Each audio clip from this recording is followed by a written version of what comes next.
Ilan po ang sharpshooter sa mga pulis na nandito ngayon? Lahat man yan, marunong mag... Kasi Mr. Chair, yes. ang tama lahat ay ulo.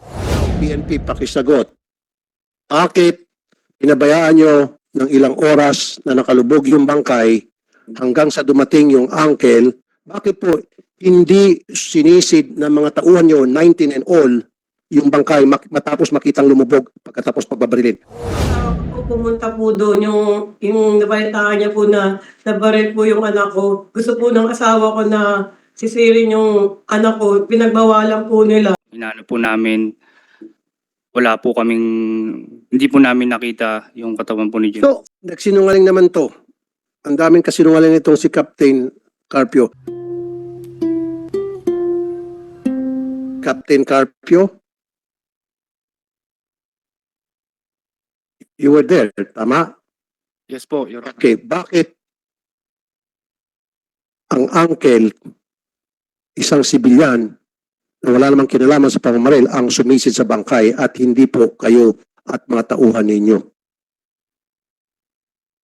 Your Honor, nung matapos po yung insidente po, na pagkasabi po ni Sunny Boy po, na tumalon daw po yung kasama niya, agad pong Tumalon. Eh nakita nyo ng tumalon daw ang kasama niya. You were there, you saw it. Diba? Ikaw na mismo nagsabi nung una, hindi, wala kang nakita tumalon. And then later doon sa statement mo, nakita kang tumalon. Huwag ka na magsinungaling. Masyado kang tatad ng kasinungalingan. Ang sagutin mo lang sa akin, bakit hindi kayo mga pulis ang nag-aahon sa bangkay ng biktima? Bakit kinakailangan pa si Kuya Nick Guillermo? Sabi nga ni Ma'am Roda, bakit? Hindi kayo marunong lumangoy? Hindi kayo marunong sumisid? Kailan bibigay nyo sa amin ngayon? Oh, bakit? Kung sabihin nyo, hindi kayo marunong sumisid, lumangoy, hindi pa siguro, medyo palalampasin namin. Paano mo sumisid, lumangoy yung matauhan mo, sir? Pati ikaw? Paano kayo lumangoy, sir? hindi po masyado, Your Honor. Hindi masyado. Yung mga kasama mo, 19 of you, lahat sila hindi marunong lumangoy? Hindi ko lang po ano sa kanila kung sino po yung magaling marunong Okay. po lang. So sa palagay nyo, bakit sa inyong palagay lang, sir, bakit po hindi sinisid ng mga tauhan nyo, 19 and all, yung bangkay matapos makitang lumubog pagkatapos pagbabarilin? Bakit pinabayaan lang? Si ikaw medyo exempted ka na konti, hindi ka masyado marunong lumangoy, sumisid. Siyempre, mahirap naman sisisid ka sa isang bangkay na hindi ka marunong lumangoy, baka pati ikaw lumubog. Okay. How about your people? Your Honor, wala pong nakita po kasi nung mga time na yon na lumubog po dun sa tubig. Wala nakita. So kung walang nakita na lumubog, dapat sumisid nga kayo. Hanapin nyo doon sa ilalim. Kung kinakailan, kumuha kayo ng fragman. Kasi 3 to 4 hours ata nakalubog yon. Until na dumating yung si Uncle, na sumisid si Uncle at nakita ni Uncle. Your Honor, hinahanap naman po namin kasama si Captain De La Cruz po. No, ang sinasabi ko po, sisid. Iba po yung sisid, iba po yung hinanap-hanap sa paligid. Dapat nakita nyo, tumalon sa ilog, pinagbabaril, hindi na lumutang, sinisid nyo dapat. Sabi mo, ikaw hindi ka masyado marunong maglangoy, yung mga tao hindi mo alam, pero dapat sumisid sila, hinanap. Which you didn't do for so many hours until dumating si Uncle for the end time. Why? Yun po, Your Honor, hindi iniisip po namin na kung baka po ito since bankero po, baka po nakatakas po o nakaalis po. Nakatakas, Alam ko 19 kayo nakapaligid, paano makatakas yun? Given the fact na pinagbabaril nyo, and then you should assume na tinamaan yun pag hindi na sumisid, pag hindi na umahon. 3 hours? Hindi umahon? Gusto po, Sir Idol. Yung Ma'am. asawa ko po pumunta po doon, yung nabalitaan niya po na nabaril po yung anak ko. Gusto po ng asawa ko na sisirin yung anak ko. Pinagbawalan po nila. Bawal po doon na pumunta doon sa pagbabaril sa anak ko. Ilang Pinagbawalan. oras po, Ma'am Reta, nung pumunta po yung mister niya, gusto siyang sisirin pero pinagbawalang sumisid. How long was it? Gaano katagal na po yun? Simula nung mahulog sa ilog o tumalon sa ilog yung anak nyo? Kasi po yung pumunta po yung kapitbahay namin na sinabi na nabaril po yung anak ko. Pumunta po agad yung asawa ko doon, tapos pinagbabawalan po sila Mga ilang oras po, ma'am? Ma'am Roda, ilang oras po sa inyong palagay? Ano po yung mga 2:30, siguro mga isang oras pa lang yung anak ko sa tubig. Mga 2:30 po. Yun po sinabi ng asawa ko. Tapos po pinagbabawalan sila na na sisirin baka daw nakalangoy daw yung anak ko. Baka po Jim Boy, naghahabang po sila doon sa may tulay. Doon po nila inaabangan yung anak ko na na lumutang. Hindi na po lumutang yung anak ko hanggang ilang oras na po. Kung nahanap po sana ng asawa ko yun, buhay pa sana yung anak ko. Pero Sino sumisid, Ma'am Roda? Si Kuya Nick na po yung mga mag-alas 4. Alas 4 na. Sino po yung sumisid, Ma'am Roda? Sino nakapag-ahon? Kasi nasabi niyo sa akin, maalala ko, correct me if I'm wrong, yung pong uncle. Apo, si Kuya Nick po. Si Kuya Nick ang nakapag-ahon.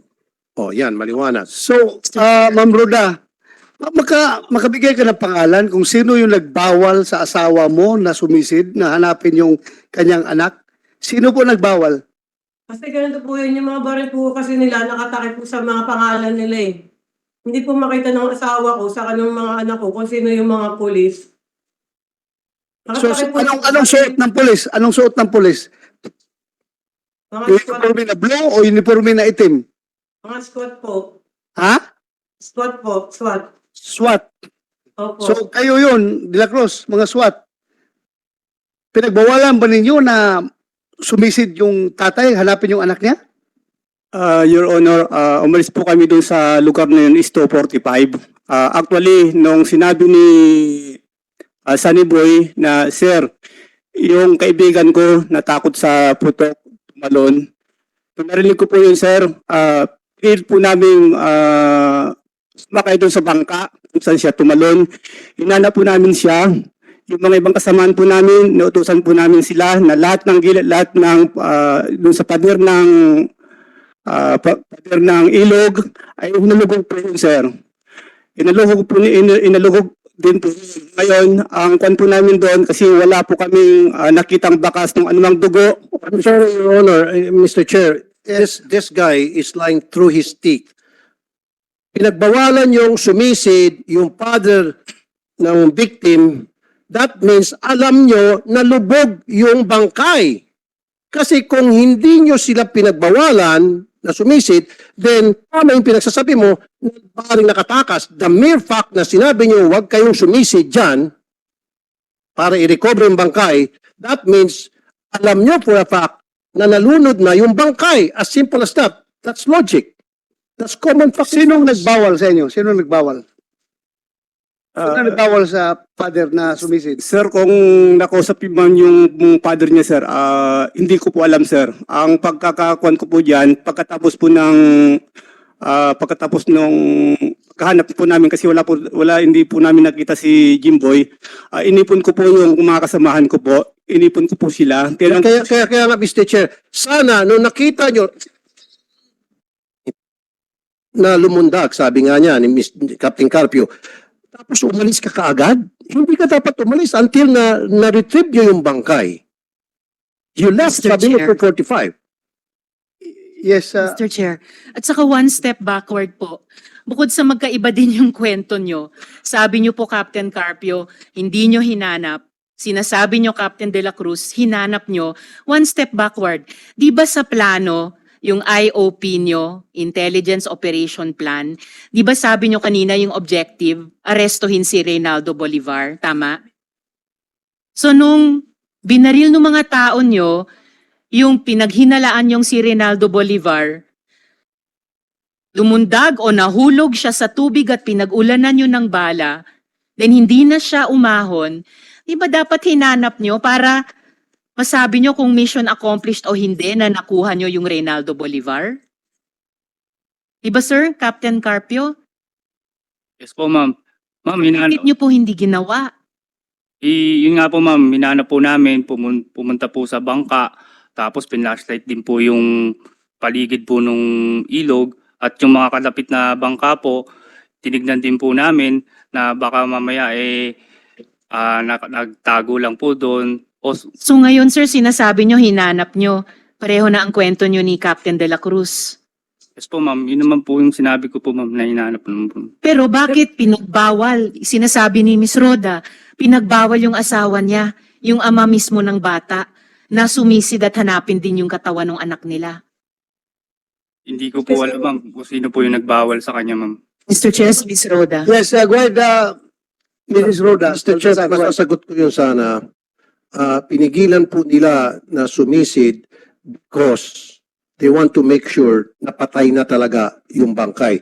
And then adding to what she's already said earlier, na nung may ahawon, sinipa-sipa, para siguro talagang dead na yung pong biktima. Pero clarification natin ha, hindi pulis yung nagsipa ha. Okay, Kahit ang pulis yung nagsipa.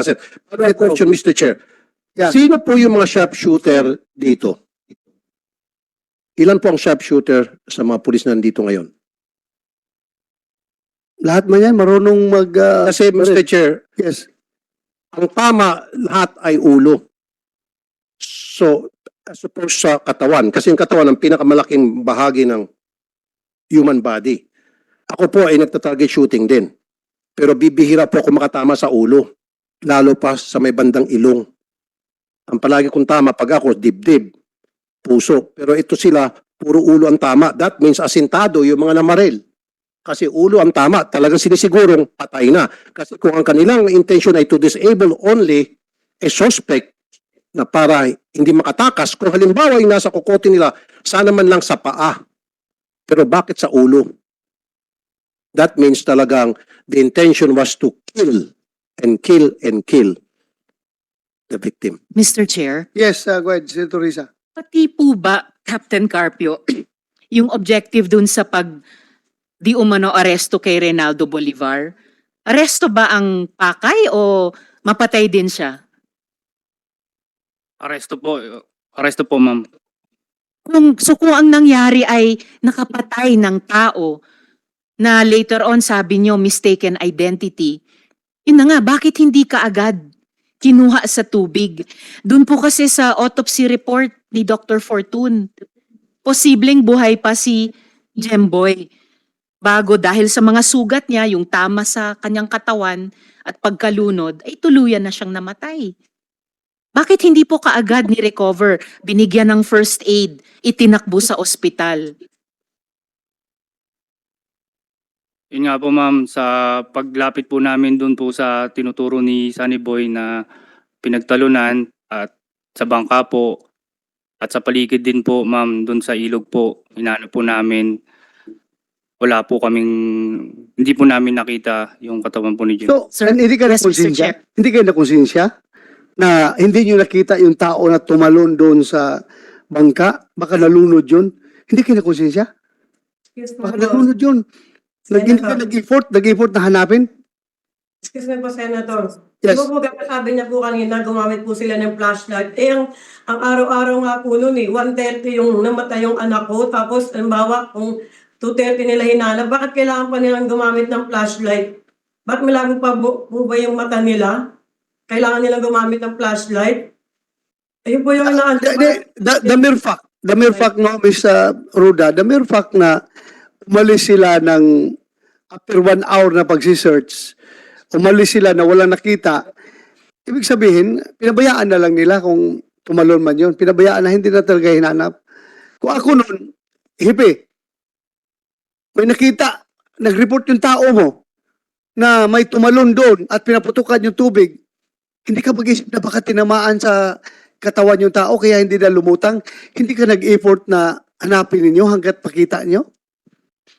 Your Honor, 1 PM po nangyari yung putukan at wala pong sinabi sa akin na may follow-up operation o nangyaring putukan. Nalaman ko na lang po, Your Honor, 4 PM na. Inili sa akin. Hindi mo alam na may lakad yung mga tao mo? Hindi po, Your Honor. Wala pong nag-report sa akin, pati po yung team leader, Your Honor. 4 Ano PM, yan? Kanya-kanyang lakad na lang? yun ang lumabas, Your Honor. Mr. Chair, Yes. hindi po ba Mr. Chair, Colonel Umipig, dapat bago bawat operasyon, may IOP may intelligence operation plan. Nagkaroon po ba ng IOP o plano sa operasyong ito laban daw kay Reynaldo Bolivar? Your Honor, Mr. Chair, si Captain Carpio lang po ang nag-decide at nagbuo ng team na mag-ooperate, Your Honor. Mr. Chair, Okay. Captain Sandali ha, Yes, sandali. Mr. Chair. Anong posisyon ni Captain Carpio? Substation Commander, Your Honor. Okay, substation commander. Pero wala siyang report na binibigay sa iyo na sir, nagkaputukan dito na wala yung sinanap na may suspect. Wala po, Your Honor. Pati po yung resulta ng operation nila na may pinutukan sa tubig, wala po siyang ni-report sa akin, Your Honor. So Mr. Carpio, bakit kinarga mo na lahat ng ayaw mong i-report sa boss mo? Sir, prior po sa operation, nakapag-inform lang po ako sa aming gagawin pong follow-up operation sa Assistant Chief of Police for operation po namin. Mr. Chair. Yes, go ahead, go ahead. At Mr. Chair, Captain Carpio, bago pa yung report, yung plano, may IOP ba? Iba sa PNP dapat may plano bago ang isang operasyon at may intel. Meron po ba kayong IOP o plano bago itong operasyon laban daw kay Reynaldo Bolivar? Yes po ma'am, nag-briefing po kami bago pong pag-aresto po. Oo nga, sinabi ni General Gapas, may briefing kayong kinonduct ng August 3 hindi ko nakuha yung oras, pero nag-conduct kayo ng planning and pre-operation briefing. May intel po ba na pumasok dun sa briefing na yon o sa planong iyon? Yes po ma'am. And may nakuha ba kayong operational clearance para gawin yung IOP o plano na yan? Yung clearance naman, Senator Risa, Yes, Mr. Chair. nasa discretion na niya kasi siya man ang area commander doon. So kung maglalakad sila, kanya na yan. Decision na yan. Calling the shots siya doon as a substation commander ka? Yes po sir. So, ibig sabihin po, Mr. Chair, Captain Carpio, kayo yung nagbuo ng plano, yung IOP, kayo na rin po nagbigay ng clearance para gawin yung plano. Tama po ba? Yes po ma'am, para po pag-aresto po kay Kay Bolivar. Bolivar po. Sino ba tong Bolivar na to? Normal ba na isang operasyon para mag-aresto ng isang tao, 19 katao, may assault team, may perimeter security? Ganyang kalaki po ba talaga pag ganyang klaseng operasyon? Ma'am, si Reynaldo Bolivar po is suspect po ng shooting incident po. Meron na ba kayong, yung hiningi namin nung unang hearing, meron na ba kayong letrato o drawing man lang ni Bolivar? Ito na nga, Dito, Mr. Chair. dito. Yes, Mr. Chair. Kasi I was the one who asked that question at last hearing. So, ito yung picture ni Bolivar. So, may dala-dala kayong picture. Siyempre, suspect nyo ito, tinatarget nyo, may dala kayong picture. So, hindi pa ba sapat ito na titingnan yung picture ni Bolivar versus yung pagkumpranta nyo kay Jimboy na magkaiba? Na para sana naghunos dili kayo? Captain Carpio? Tingnan nyo itong picture ni Bolivar. Pwede ba natin pagdikitin yung picture ni Bolivar at saka ng victim? Malayo po eh. Malayo yung picture ni Jimboy at ni Bolivar.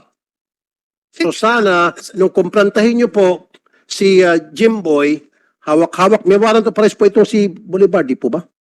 Tama? Wala. Hindi. Wala kasi kuha lang yun. Follow-up operation. Operation, hot for... Pero meron kayong picture. Ito, hawak picture, di ba? So dapat, bago nyo kumprantahin yung isang suspect ninyo na hinahabol nyo, binigyan nyo po ng litrato lahat ng operatiba. Yun yung kasama sa procedure yata eh. I'm not a policeman, pero tama ba ako? Yes, Saan ba to? dapat alam mo Picture kayo. Alam yung target nyo. Alamin yung target. So hindi po inasunod. Wala kayong binigay na picture. Dapat bawat isa, meron hawak na picture. Senator Tolpo, granting na si Bolivar yun, yung nandoon sa bangka. Dapat di Kailangan bang barilin ka agad o paputukan ka agad? Hindi naman. Wala yan sa police operational procedure ang pag-aresto. Bakit magpaputok ka agad? Kaya hindi, first Mr. place kasi Chair. Mr. Chair, sana kung nakumpranta nila si Bolivar at tama yung ginawa ng procedure, tama ka Mr. Chair, buhay sana itong si Jimboy. Tama ka. Tama ka. Mr. Yes, Chair, go ahead, Senator Risa. ano po bang steps ang ginawa nyo nung assault team ninyo? Halimbawa, yung unang 6 na lumapit. Anong steps ang ginawa para arestuhin talaga si Bolivar? Ma'am, una po namin napagkasunduan na una po munang lalapit po ang Intel. Yun ang napagkasunduan. Ma'am. Yun ba talaga ang nangyari? Yung Intel yung unang lumapit? Opo, ma'am. Sino po yung mga Intel na unang lumapit? Una po si Police Staff Sergeant Maliban, kasama po ang kanyang kasamahan na si Police Staff Sergeant Bugayong para po lumapit po doon, malapit po sa bangka, doon po sa bakod po. Lumapit sa bakod. Opo. And then anong susunod na nangyari? And then kapag nakita na po, doon po kami kukuha ng sign o ng signal para kami naman po ng aking kasama ko po sa substation para po umaresto. So sino nagbigay ng signal para di umano umaresto? Sa di inaasahang pagkakataon nga ho, ma'am, habang paparating pa lang ho ako, nakarinig na ho ako ng putok. Paano po nagsimula yung putukan? Nauna po yung intel po at nakita ko po na nagpapaputok po sa patama po sa ilog po si Staff Sergeant Paliban po. Pero ganun po ba yung operasyon? Lalo na sa may kasama pong pinaka-elite trained na mga SWAT? Sa anumang dahilan magsimula yung putukan, sasabay na lahat? Bakit parang ang init ng operasyon? Sino ba yung Bolivar na yan? Mr. Chair, makasingit lang po, Madam. So, Yes, Mr. Chair. Nagsinungaling naman to. Ang daming kasinungaling itong si Captain Carpio. Sabi mo ngayon lang kay Senator Riza, nung pagdating mo, narinig mo na yung mga putukan. Tama? Kasasabi mo lang. Ayun. Dito naman sa sworn statement mo, pagdating mo, pinakiusapan mo pa muna yung si Jimboy, lumapit kayo para sumuko. O, ngayon sinasabi mo, pagdating mo, putukan na narinig mo. Nagsisinungaling ka na naman. Anyway, another follow-up question. Senator Tulfo, ikuha natin. Anong totoo? Klaruhin natin. Anong totoo doon? Yun po yung totoo, sir. Anong totoo?